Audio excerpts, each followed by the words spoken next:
Hi, I'm John Sullivan with 401k Specialist from the floor of the GRP Advisor Alliance Conference in San Diego. I'm joined by Brad Ahrens, who is with Intelisys, and we were talking a little bit about fee compression. And I'm sure there's a lot of people out there who are concerned about fee compression, but you have some specific strategies that you're using to deal with it. Can you talk about that a little bit? Yeah, I think like all advisors, we've been hit hard with fee compression. Sure. What we're doing today is a number of things to kind of combat that. Number one, we're making sure that when we're in a competitive environment, we're really bidding apples to apples. So we'll go out today and we basically have a three-tier bid process. Okay. Whether or not we're just the advisor at the plan level, doing plan level plus employee education, and then plan level plus education and actual advice at the participant level. Okay. And we kind of segment our pricing that way. We're also building risk-based models in literally almost every one of our plans. And oftentimes they go kind of hand in glove with target date funds. Sure. And when we build those risk-based models, then we try to upsell. I mean, that's an extra service that we're doing for the plan. And so we'll charge extra for that. And that's a way for us to basically get back in the basis point business. Yeah. Most of our bids at the plan level are all flat fee today, no matter what size plan. Really? That's just the nature of where I think we're located in the upper Midwest. Yeah. The last thing that we're doing is we're starting to expand those risk-based models, and we're actually building custom target date funds out of the plan's core menu. And there's a number of record keepers. In fact, most record keepers can actually do this.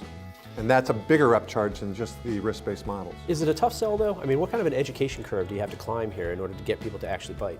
Well, it's really not that tough of a sale. I mean, if you really take the plan's current core menu and assuming that it is composed of kind of a best of breed mutual fund lineup, what you'll find is if you do an analysis and actually compare the performance of different asset allocation strategies similar to a target date fund, oftentimes the plan's core menu will actually outperform those. Okay. You then just have to add a glide path and have a record keeper that when a participant hits a certain age, they'll just automatically shift into the next less aggressive model. That makes sense.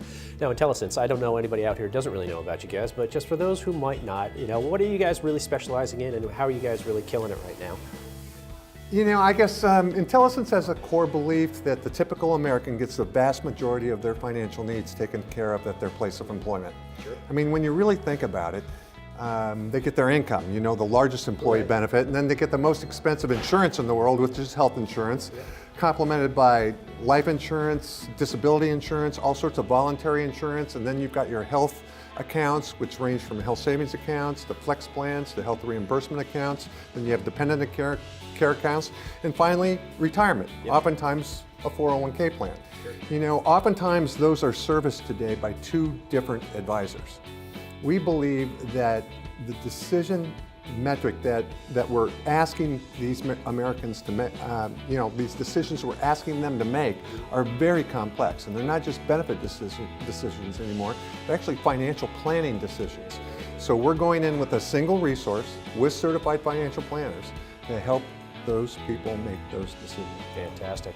Brad Ahrens, that's exactly what we needed. Thanks so much for joining us. Thanks. Once again, I'm John Sullivan with 401k Specialist.